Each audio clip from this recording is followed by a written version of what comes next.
Hello, everybody, and welcome to the fourth session at the ARCOM conference in the Planning, Productivity, and Quality stream.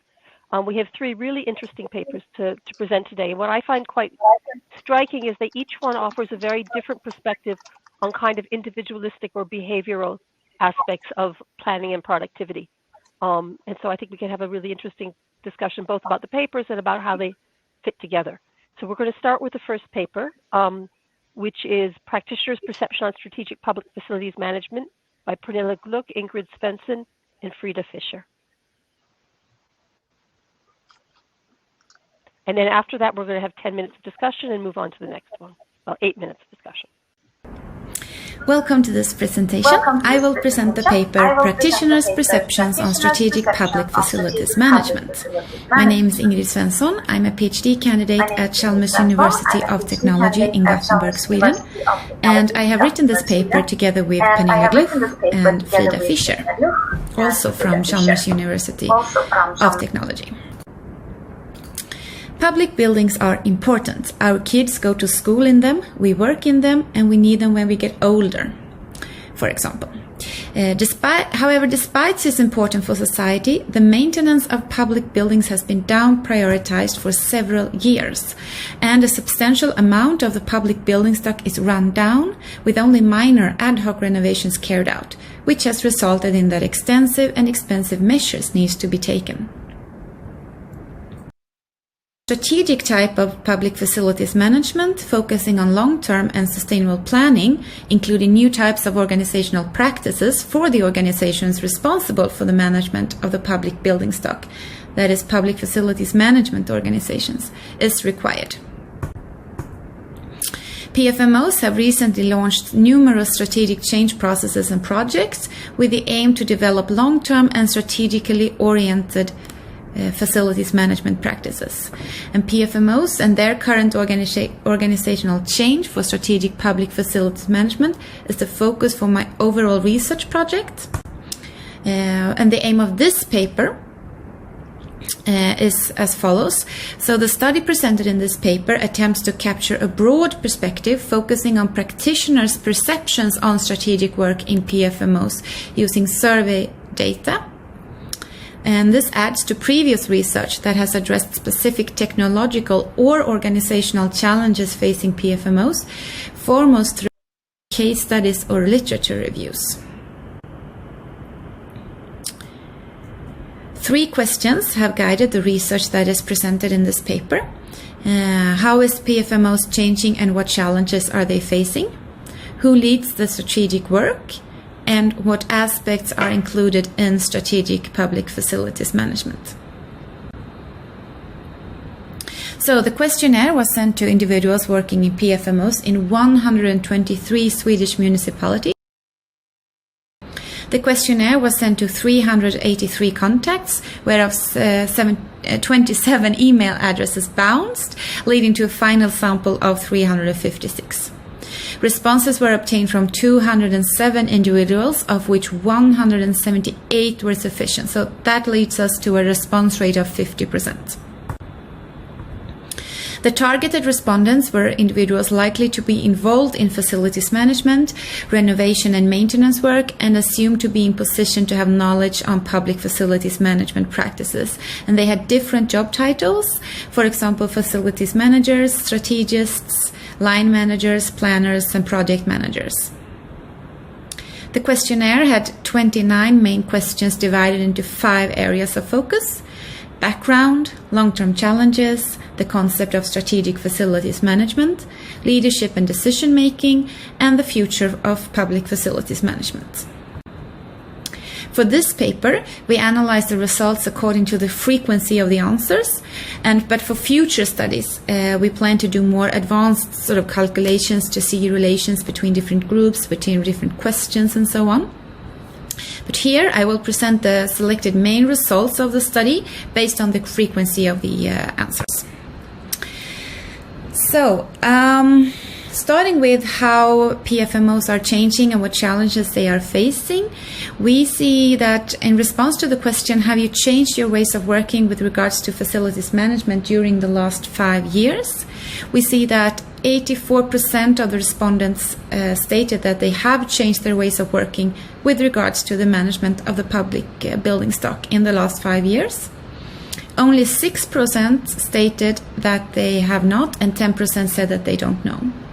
And specifically, this change include introducing new work roles, increased collaboration with stakeholders, working more digitally, and with a more systematic property inventorying of the public of the current building stock.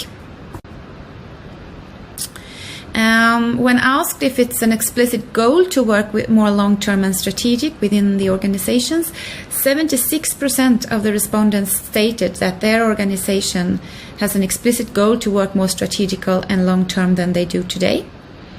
Thus, the change towards strategic facilities management is ongoing. But in spite being an explicit goal in the organization, almost half of the respondents, 49%, claim that they do not have enough resources to work long-term and strategical, which should be compared with that only 15% says that they have the resources.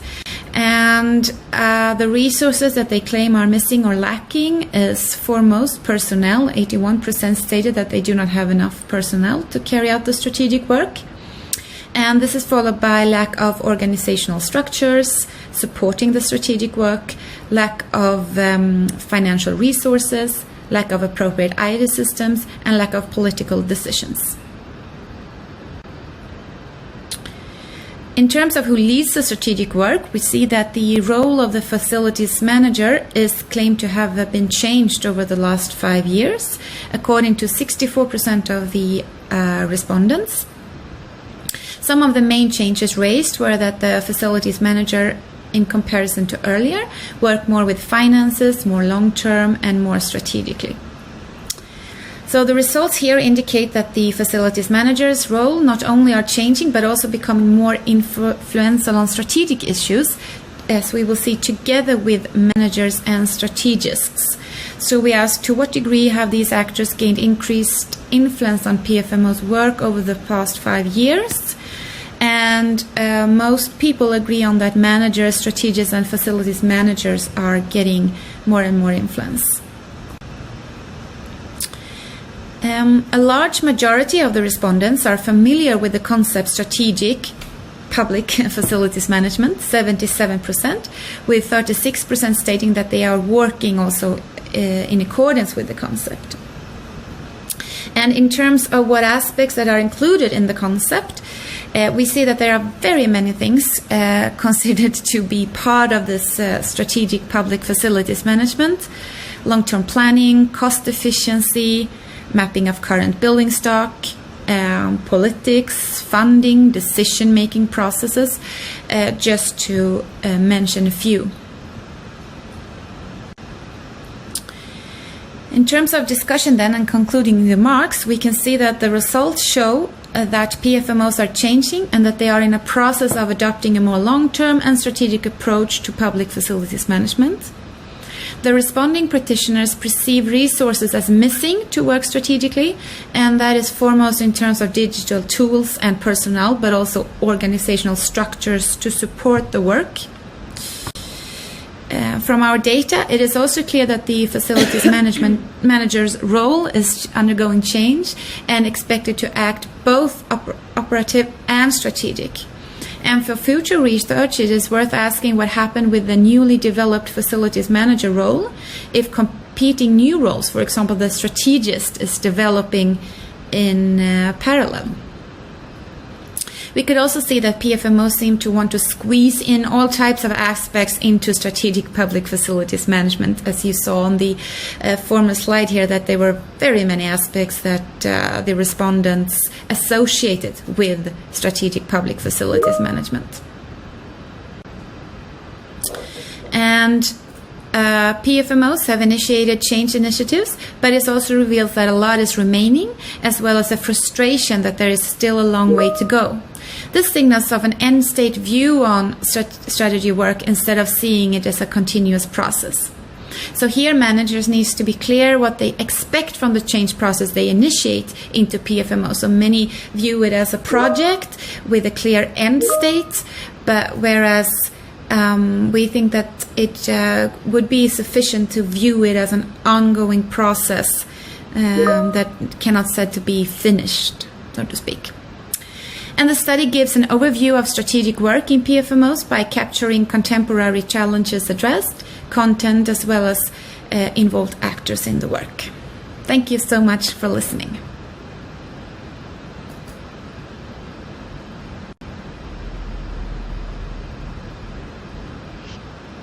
Okay. Can people hear me? Yeah, thanks. Okay, thank you very much for the presentation. I think we now have time for 7 or 8 minutes of questions. And perhaps I'll start with a question, and I'm sure that will lead to many. I actually have sort of two questions, and they're about the role of the strategist. Is it the emergent somehow as a new specific role? And I wondered if you could maybe comment a bit on what that person does. And I know Pernilla's done some really interesting work on the quite ambivalent role of environmental experts or managers. And I'm wondering whether strategists face similar kinds of challenges. So perhaps both Ingrid and Pernilla, you might want to comment on that. Yes, should I start or Pernilla? Please. Okay, I thought that the question was going to come. So I have been sort of really reflecting on what to answer, because the answer is that it's a little bit difficult to sort of pinpoint what they do, actually, because it's a new established sort of rule, but it's also very vague. So the people themselves don't really know what is expected of them, and that makes them quite stressed out, of course. But in one of the PFMOs, for example, because I have also been doing case studies, and in one of the PFMOs that I spent a lot of time with one of these strategists. I was shadowing her, and it could be that she explained it like she is responsible for everything that is not built yet, but sort of planning for the future. That is, of course, sometimes difficult, because the facility manager then should be responsible for what is already built, and then. But the idea in many of these organizations is also now to combine sort of what is already built with what is to be planned. So there's a lot of gray areas between what is the facility manager's responsibilities and the strategist's responsibilities. But you could say it's like they are responsible for planning for the future and buildings that are not there yet, and sort of should be included in meetings and discussion on planning for future facilities. But yeah, it's a lot of them also, some of them that I've interviewed are also frustrated that they are given these directions that they should work strategically, and as I try to explain, but then they don't have the possibility to do so in practice because of lack of organizational structures, for example. So, for example, the strategist that I shadowed for a long time, she has now left that organization to work somewhere else, in part because I think it was difficult to understand what was expected from her. Thank you. I don't know, Pernilla, if you want to comment on that. Yeah, well, I can add more on that. I mean, I think this type of role pops up in the municipalities in Sweden in all kinds of areas, and they are, well, it's not a bold guess, but this is some effect from new public management, following private companies' way of running business. And there are water strategists, and now here we have facilities within facilities management strategists. But as Ingrid said, it seems also as the role are rather ambiguous and unclear, and they also collide with the more established role of facilities managers. So it's worth digging further into how these two roles are going to be combined, but also they employ, Ingrid, you can fill out here, they employ people with different backgrounds in in a belief that that will add other competencies that they have within the organizations today. So, yeah. Do you want to add something more, Ingrid, on that? Yeah. They add other competences, but it's also that these strategists that I have been in contact with they also have very different backgrounds. So one of them I was talking to, she had combined master's degrees in civil engineering and economics, but others have been mostly financial sort of educations, so working with financial issues prior to being strategists, but others have also been working at the user side, so former teachers, and the one I was shadowing was a former occupational therapist, so she had been working sort of on the other side using the facilities before. So they are also of very different backgrounds, but none of them that I've been in contact with have actually had any background from the construction industry, nor have they been working there, nor have they that kind of education, apart from the civil engineer, but otherwise they have come from other places. No, I mean, there is this sort of interesting parallel set of phenomena between the call for more collaboration and integration and this proliferation of roles. Every time you have a problem, we'll just divide and multiply the tasks into more and more fragmentation. Does anybody else have a question? Also, I could note that, if you want to turn on your cameras and join the screen, you're welcome to. Can I ask a question, Libby? Go ahead. Sorry, can you hear me? Yep. Yes. Yeah. You identified in your research the lack of digital tools which weren't there, which is quite surprising, really. What tools were lacking, and what do you think needs to be in place in terms of the strategic management moving forward? In the survey, we only had quite sort of broad categories like digital tools and so on. But from my also from my more qualitative studies, in terms of digital tools, it's also that, as Libby was saying, that they want to collaborate more between different units, for example, within the municipality. And then they have different regulations and different systems. So then they want sort of IT systems that can, where they can share information and so on. And maybe the information, it's the tool itself is there, but they cannot use it. I mean, maybe there are those kind of tools, but they have not sufficient solutions, maybe more to work like that. And it's also a very big thing now to inventory, so that to inventory all of their public building stock. And then they want kind of IT solutions to sort of what to use with all that data and how to use that data moving forward, for example. Those I would say. In your digital tools, does BIM feature? Sorry? Does BIM, Building Information Modeling, does that feature as a tool being used in the facility management at the moment? Not that I have come in contact with. They have not been discussing it, actually, the ones that I've been talking to. No. But they have other kinds of tools for this inventorying, but then it's more a tool to sort of classify the inventorying, but then they don't really know how to use all that data sufficiently. Okay, we have maybe time for one very short question, observation from Will, and a short response. Yeah, I can respond. I think you're absolutely correct. You will see that kind of frustration. Pernilla, can you repeat the point, because maybe not everybody's read the chat. So why don't we let Will state the question, and then Pernilla can respond. Yeah, I was reading the chat. Yeah, but Will, why don't you state the point, and then you can. Yeah, sure. I got a very strong feeling listening to the presentation that the kind of questions that you asked would get the exact same response from any other profession. Everybody wants to be a better person, but they're not given sufficient resources and encouragement to have more impact. So I just get the feeling that we all feel like this.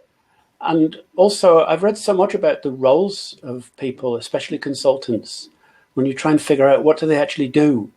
And it's very difficult to put your finger on what they do because they don't do anything. They just talk about it. And as you said quite clearly, they're trying to help people to make plans for the future. So not doing anything, they're helping people to think through things. So it's very difficult to identify the actions that they do and the resources that they need. But I don't think these issues are strictly about public sector facilities management people. The same applies to all consultants, surely. Can I respond? Do I have time to? Yeah, please. Well, I think one interest, as you we'll say, have 2 responses. Okay, as you say, also in the case study, I think it's especially with the I agree with you that it's common thoughts and ideas from different sectors and so on. But I think what's interesting here is also that perhaps working in these type of organizations before, particularly as a facility manager, you have another type of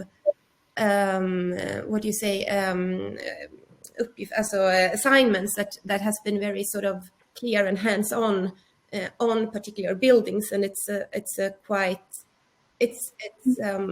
role of the strategist in this context is quite different because it's much more abstract and as you say, thinking and planning, and they don't feel like they do anything maybe compared to the facility manager role that has been much more defined previously. Okay, and they also want to work more strategically now, so that's also another aspect. Yes. Yeah, Pernilla, you want to come in and then we'll move to the next one? No, maybe you need to go further. No. Okay, I had another comment that you did not bring up here, but what was interesting when we talked about sustainability losing its momentum, that is also something we see here. And this organization had mobilized a lot on sustainability, and then that is not top priority anymore, and then it becomes this ambiguity and frustration in the organization as well. So they get so many different tasks on top of what they're going to work with. But it's as Ingrid said, Ingrid had done a lot of case studies and she has been shadowing this strategist, but also facility manager. So in combination, you cannot fit everything into one 10-page paper, but we thought it was of interest to also get this broader perspective, not just from individual municipalities. So that is why we wrote this paper. Okay. Thank you very much, and I'm sure we can come back to some of these points. We're going to move on to the next presentation, which is by Eamonn, Colbert, and Emmanuel. I'm going to pronounce this wrong, but Aboagye-Nimo. And I'm going to run the presentation now, and we can have a discussion afterwards with Eamonn. Hello, and thanks for tuning into our presentation today, which is going to discuss the role that prosody and personality types can have on effective team formation. My name is Eamonn Colbert, and together with Emmanuel Aboagye-Nimo, we'll be taking some questions afterwards based on the paper that we've put together for today's conference. It should be no surprise to almost everybody in the conference that effective communication really is one of the most crucial things for a successful project. It can cost millions in reworks and general delays and compounded errors if communication is not handled correctly from the outset by management, and breakdowns can occur very easily in a larger project depending on how the teams are formed from the very outset. Team formation is an important step obviously to creating a successful communication within the project itself, and breakdowns can occur for many different reasons. So in such a large project that you could have on multi-global sites, we've got different backgrounds of people all working on this project. You've got different cultures, different first languages, personal constructs, and all of this together can lead to miscommunication in small forms, which obviously is compounded into much more bigger issues. Breakdowns in the accurate transmission of ideas, the messages, or simple site instructions can occur for several different reasons, like I mentioned. We will discuss this in the next few slides. I'm going to start with the personality type. So in the paper we discuss about how analyzing people's personality type first is probably a good idea before you develop your teams in the first place. So traditional team formation does tend to factor in the experience of the candidates, their roles. So are they engineers, architects, are they construction managers, are they labourers, and so on. And even the location, the availability of those people too. So where are they located? Are they available for the project, and so on. Whereas if you take a step back and have a look at the overall project's success and how important communication can be, well then team formation is not really formed on the personality strengths and types, or even the individuals. It's about, who's available when, and who can we get to run a project perhaps. So when you look at the Myers-Briggs type indicator, the MBTI, this is a worldwide recognized personality testing tool that has been used over and over again to determine the type of personality somebody has, and it's based around the original Jung's typology test. I would imagine a lot of people are quite familiar with the MBTI. Maybe you've taken a test socially yourself or on social media to see what type of person you are. So it's not a new thing, it's been around for many, many years. This was the tool that we used to measure our candidates in our pilot study. And we did consider other ones as well. So you've got the 5-factor model, for example, which discusses the ocean way of thinking with openness and conscientiousness and extroversion and that kind of thing. But it wasn't specific enough to give an exact type. All it does is give you a rating of how open you are or how conscientious you are and so on. So we felt that the MBTI measurement tool was the best one to go forward with. And what it does with the MBTI, it gives you a category of your personality type, and it ranks you through 16 different ones, and it goes from introvert, sensitive, feeling, perceiving, through to extrovert, intuitive, thinking or technical, and judging. So you've got the ISTJ and ESTJ type of types.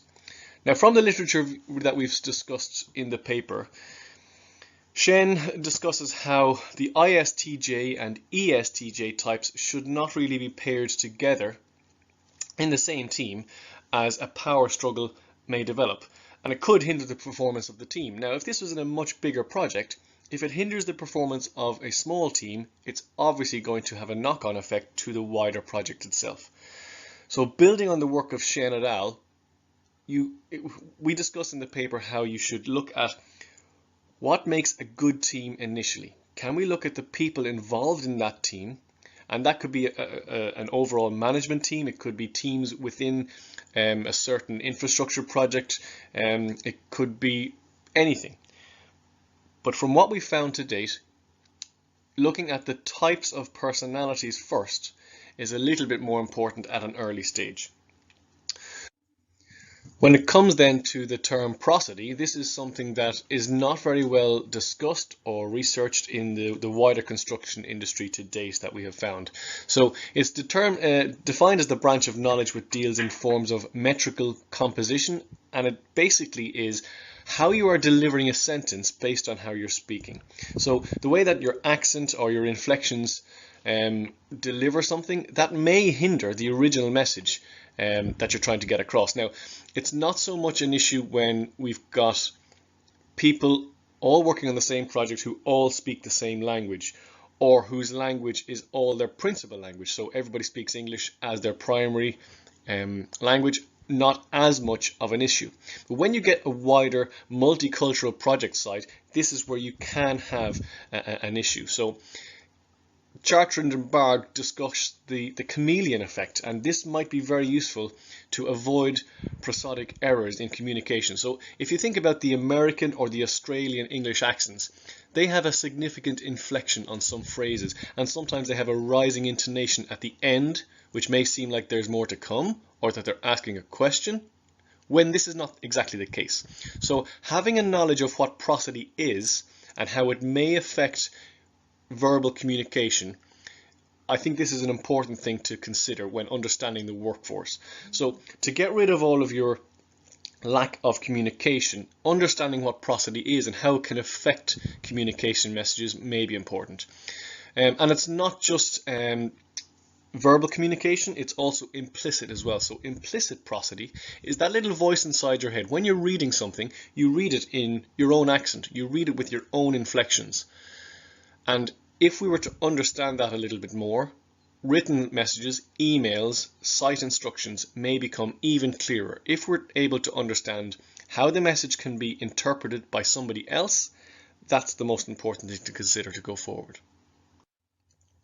So the aim of the paper was simply to develop some discussion on the effects of prosody within the communication and within the team formation, and then just generally asking whether personality types and prosody are even considered when we're looking at building teams. And with such a wide audience in this conference today, it would be great to get some discussion going, some Q&A to see, do people know what prosody is in the construction industry? Is it used? Can we develop some more on it? And how effective team formation could be if we considered people's personality types first. So we looked at some pilot studies on personality types. We developed a mixed methods approach for this. It is part of a wider PhD project. And the data sources we used were professionals in industry and university students as well.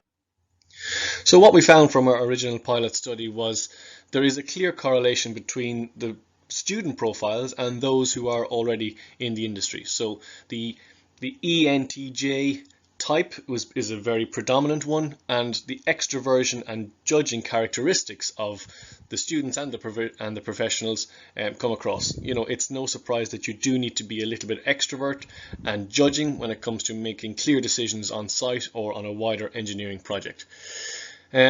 We also discussed that the multilingual and multicultural construction sites and infrastructure sites, it may have a benefit to an increased awareness of prosody and the chameleon effect. So again, knowing what your workforce are like, knowing how they discuss things themselves and what their language and accents are like can definitely help you get your message across yourself. And alongside that is the awareness of how people read an instruction or their inner voice and how they could interpret the message. That would be a big advantage in reducing potential errors or even in the understandings of some miscommunications that's currently out there.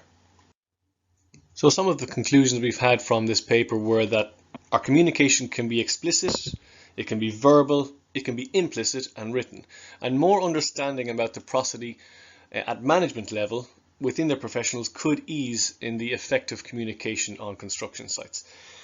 Traditional team formation seems to be composed through trades and skills and professional experience rather than in the personality types. And we've only had a small sample of data presented in this paper. There is more data collection and analysis underway as part of the wider project. So thanks very much for listening to the presentation today. Hopefully it will develop some discussion. Hopefully you get a chance to read our paper if you haven't already. We will welcome any questions you have and look forward to talking to you. Thanks. Okay, thank you very much for quite a provocative paper.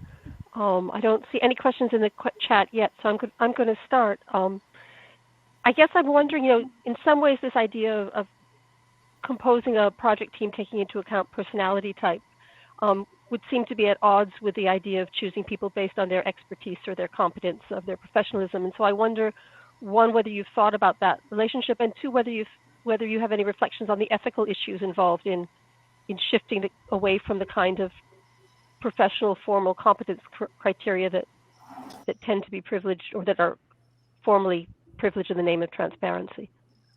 Yeah, I think that's a good point. It's not that we're saying that this is the only way to form a team. I think it's just an addition. So, I mean, traditional projects that I've been involved with have just gone for experience or, the person they want to use based on their CV. But what we're saying in this is, can we also add this extra piece of information into the team formation itself? So I think you're right. It's not a one-size-fits-all approach, or it's not a do this or do that. I think it does need to be a mix and match of experience and personality type. The ethical thing is something that we haven't discussed yet because we're still in the early stage of the PhD project, but it is something that we have to look at going forward. And whether that comes into things like GDPR, and how we create the team together, and maybe at candidate selection. We'll have to look at that. Okay, Will, I think you had a comment in the questions that you might want to ask. I've come across this Myers-Briggs personality testing occasionally in the past, but generally speaking, I've been finding things that say it's completely meaningless and has no predictive power, and its results cannot be replicated. And it seems to have been, it's a company, and that charges large sums of money to gullible companies, because it seems as though it's a bit of smoke and mirrors, but I've got no experience of it myself. And I just wondered how you would defend the use of personality testing in the face of that kind of criticism, that there's no evidence to support its validity. Yeah, I think that's a fair comment. What we've seen to date is that there's definitely some critique of it, but we also find an awful lot of literature, peer-reviewed literature, that is in heavy support of it. Perhaps not in the engineering or construction disciplines to date, but throughout the social sciences and throughout HR, there's a huge amount of support for the MBTI approach. We did mention in the paper and the presentation as well about other ones that we had considered, such as the 5-factor model, which was, another up-and-coming personality type indicator. But the reason we chose the MBTI was because it gives you an actual type. I'm not sure if I agree with the fact that it's a company that's trying to sell you a product.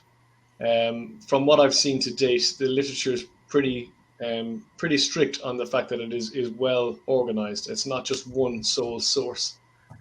It's well organized, but you can you can make it your business. You have to pay for the testing materials, and you can become a personality testing consultant. So it's a great way of minting money for HR consultants and so forth. And so I'm not surprised that there's a large amount of literature in support of it, because it generates income for so many people. But the point about personality is that I picked up was that personality isn't a fixed thing, that your personality will be different before lunch compared to after lunch, and that you cannot simply be typecast into some 4-letter code. And it doesn't matter if there's a 5-factor method as well. It doesn't make any difference to the fundamental critique that personality, people don't fit into simply defined categories, no matter how many categories you try to squeeze them into. And one other point is that you say, but nobody's looked at it in construction and engineering. Well, of course they have. People in construction and engineering are people.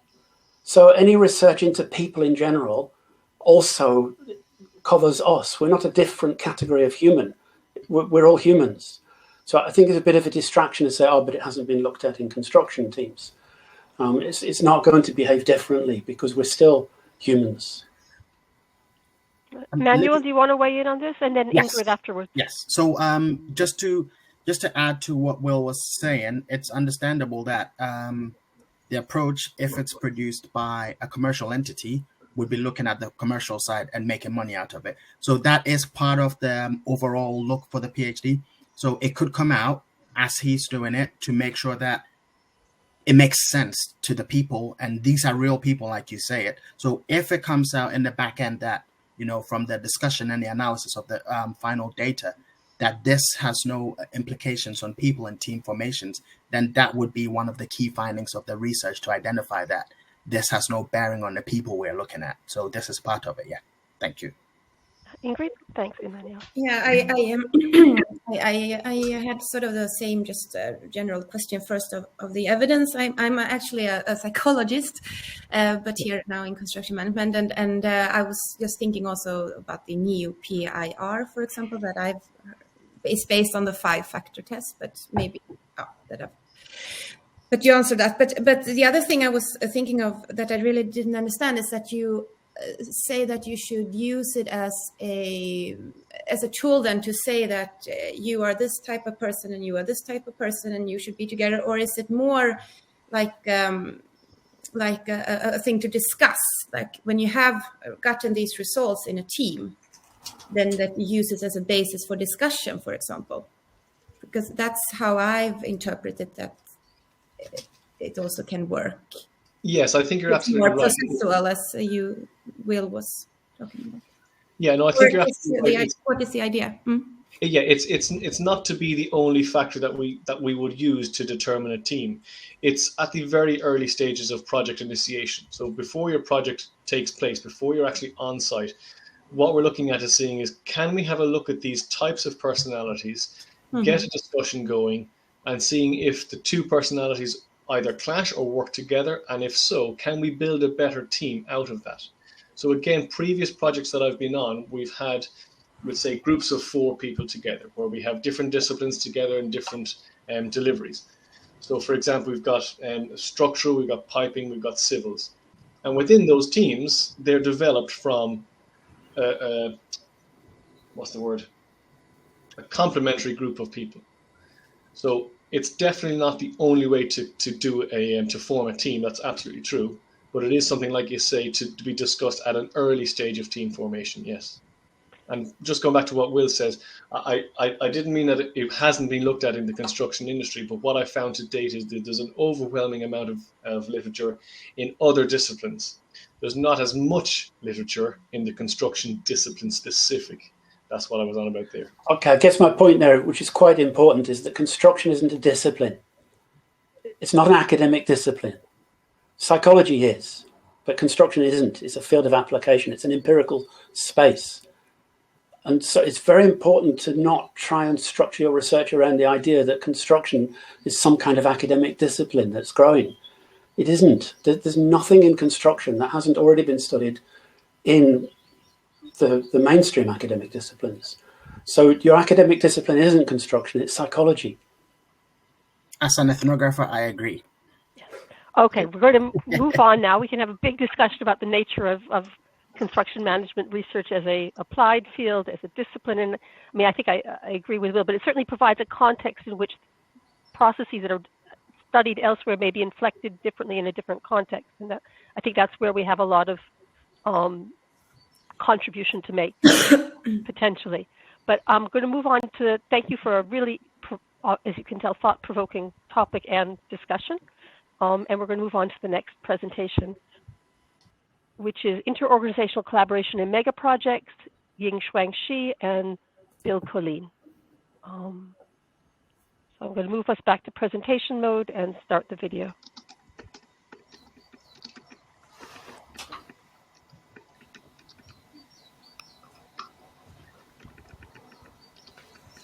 Hello, everyone. I'm honored to have the chance to give a presentation on this conference.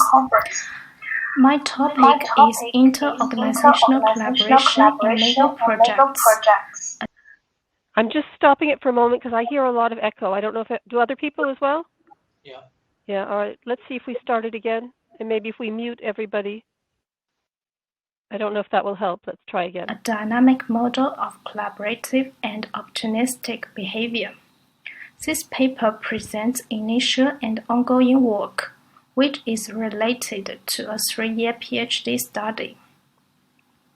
Here is the outline of my presentation, which includes 5 parts according to the paper structure.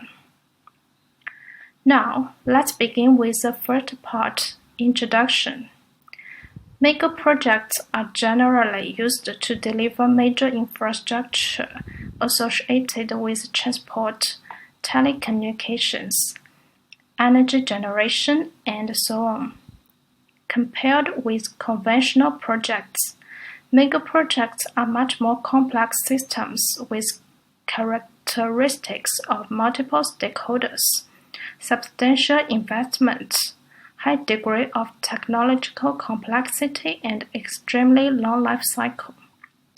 Under the conditions of high uncertainty,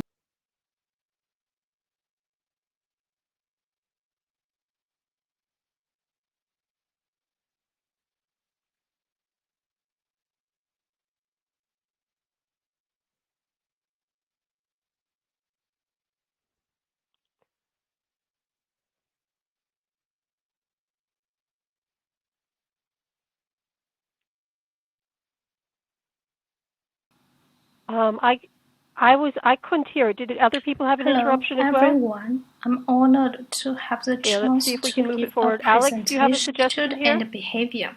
Collaboration required or stated.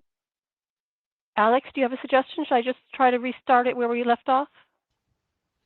Yes, the same thing happened to me yesterday. I think if you just let it run, it will go silent and then it will kick in again. So I think just... Okay. How far back were we? There, I think. There, okay. Apologies. Alliancing, joint ventures, and public-private partnerships.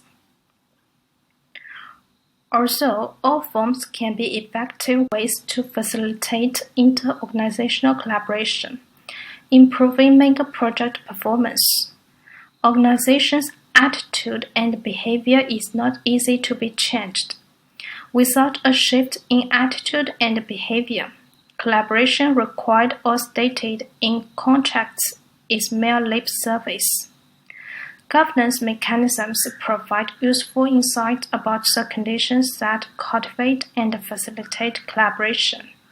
However, these mechanisms do not tell how a specific behavior might emerge and unfold over time, ignoring of which might result in governance ineffectiveness. Behavior plays a very essential role in the understanding inter-organizational collaboration on projects, reflecting the effectiveness of governance mechanisms. This paper presents a first step in this direction by proposing a model of how inter-organizational collaboration unfolds over time from the behavioral perspective. Before heading to modeling, let's take a look at the existing literature. Collaborative and opportunistic behaviors are identified as two major types of behaviors that coexist in megaprojects and affect collaboration development.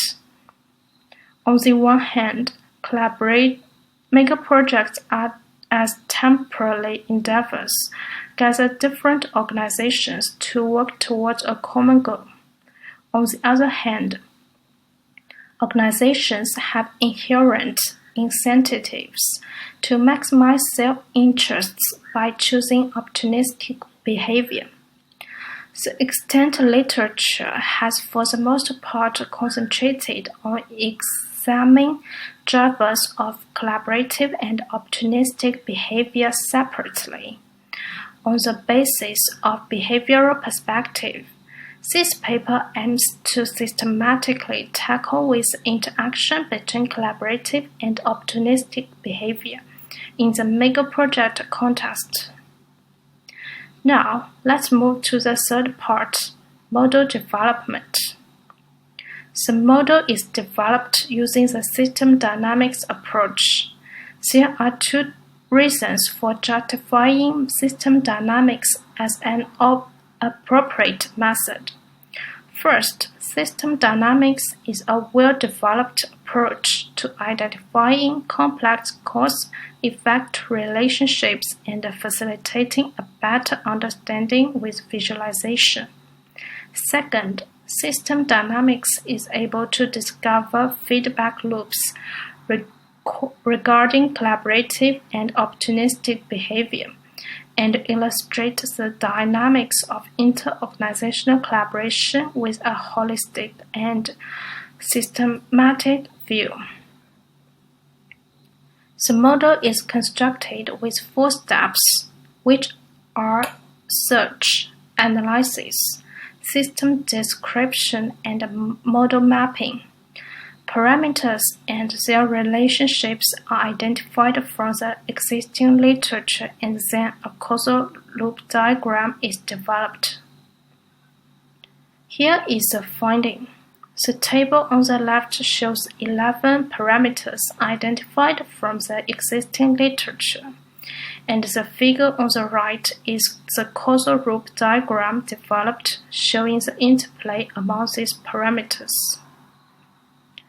From this model, we can observe that collaborative and opportunistic behavior interact with each other through several feedback loops.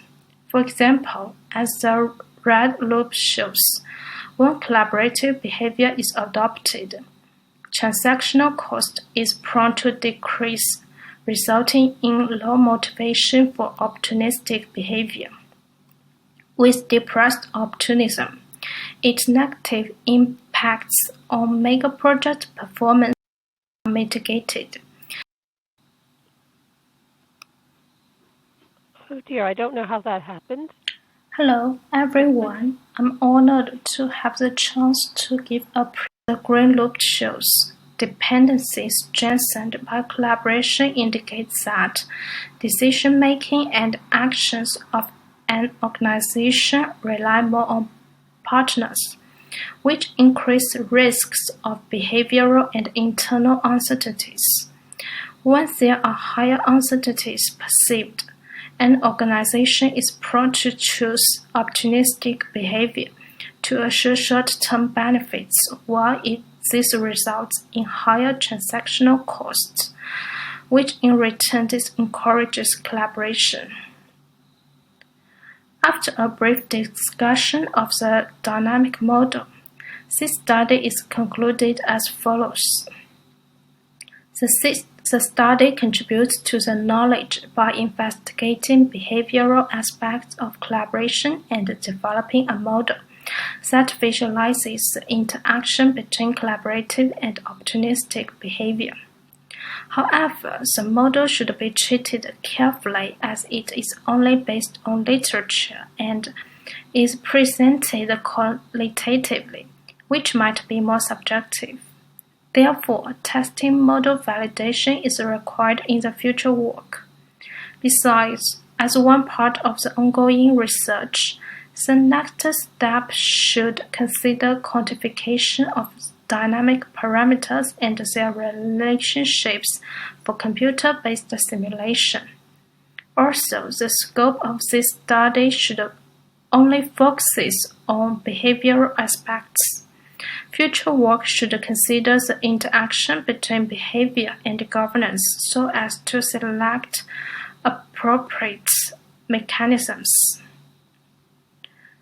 This is a reference list. This is the end of my presentation. Thank you for listening.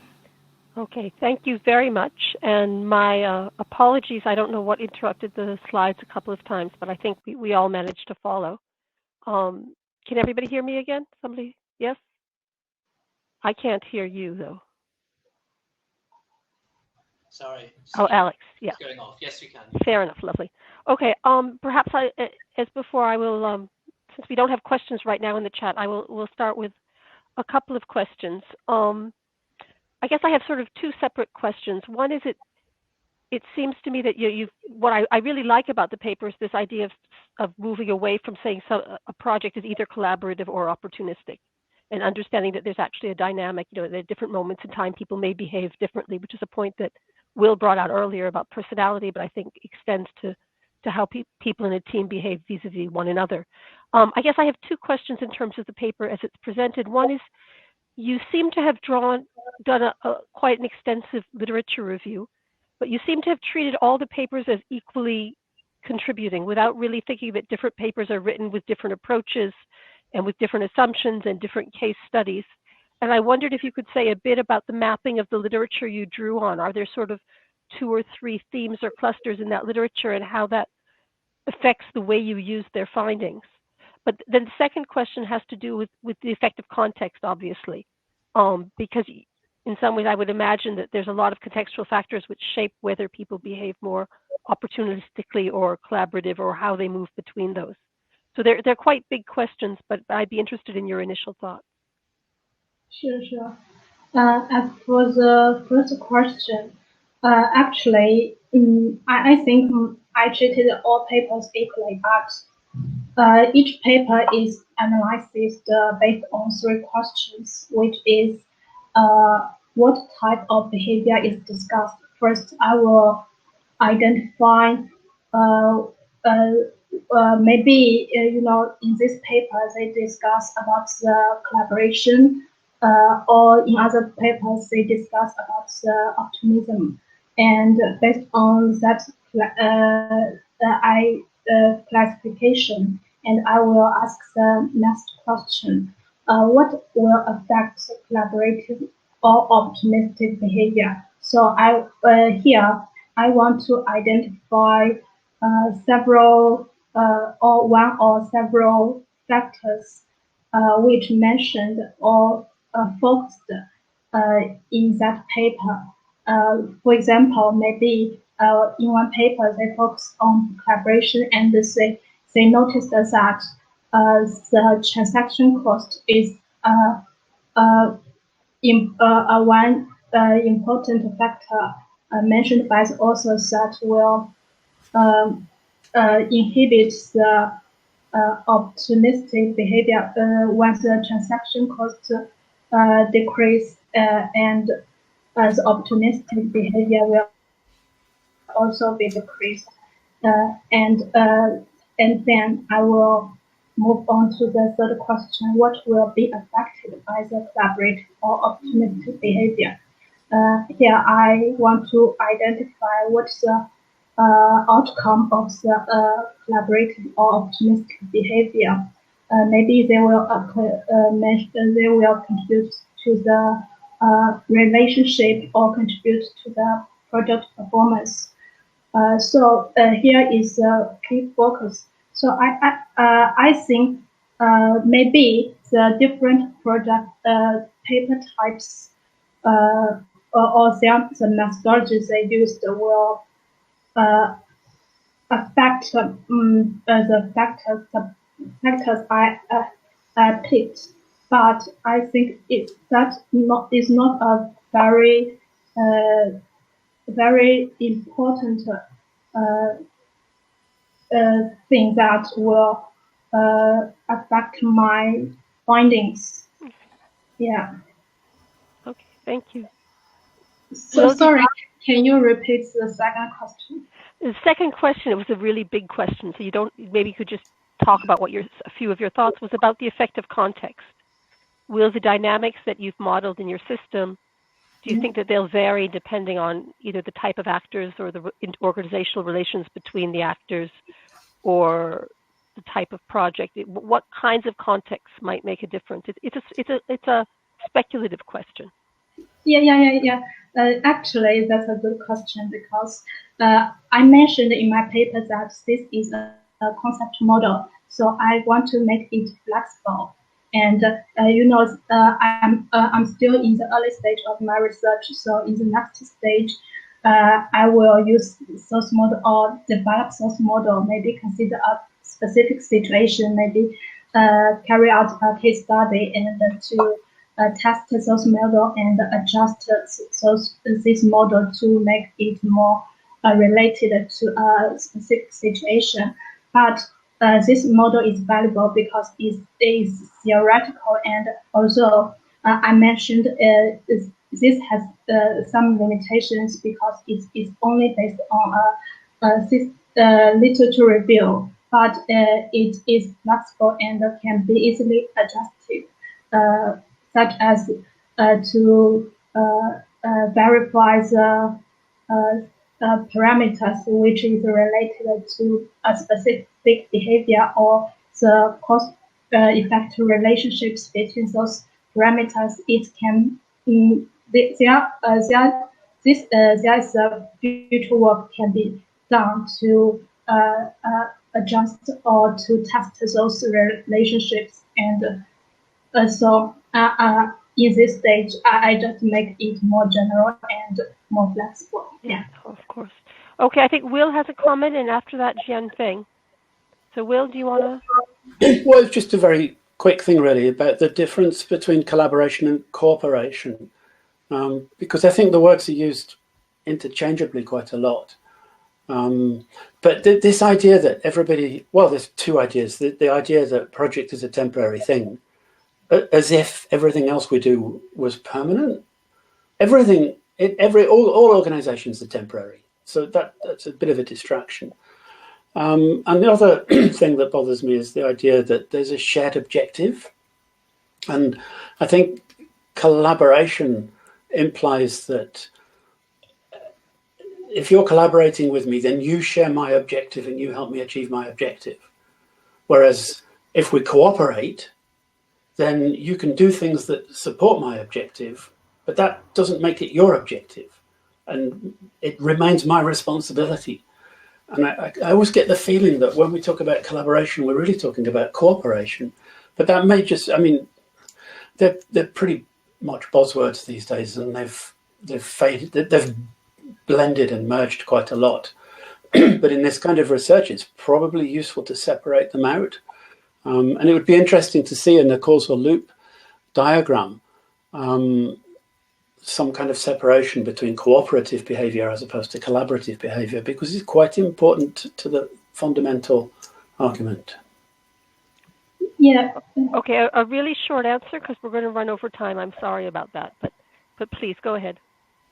Yeah, actually, that is a conceptual issues related to collaboration, cooperation, or even coordination. And if you review the literature, the researchers also struggle to distinguish between those terms. And maybe it's my the limitation of my paper. I didn't mention that what is the difference between collaboration and cooperation. But the reason why I choose the term collaboration instead of collaboration is that in most situations, collaboration is a more general term. It might cover cooperation, or even in some specific situations, it maybe has some overlaps with coordination. And it can describe, involve more general behaviors, and also this term compared with cooperation. Cooperation just like that. It is a more short-term word. It just in this stage, I will cooperate with you, or I will not behave cooperatively. But when we talk about the collaboration, it is more about contribute to the long-term relationship. Because in Megaprojects, it is compared with general projects. It takes many years, and when we consider about the participated organizations, some such as the client and the principal contractor, their relationship is not just for just for a very short term. They may remain for several years, and in this situation, I think collaboration is more appropriate to study that phenomenon. Yeah. Okay, I'm going to have to apologize because we're over and there's another session happening in 10 minutes. So I need to set up the room. But Jianfeng, I think you and Yingshuang, perhaps you could talk outside in the cafe about your question, okay? Apologies. And I want to thank everybody for a really interesting discussion on all three papers. And I hope to see you in a future session. Thank you. Thanks, Libby.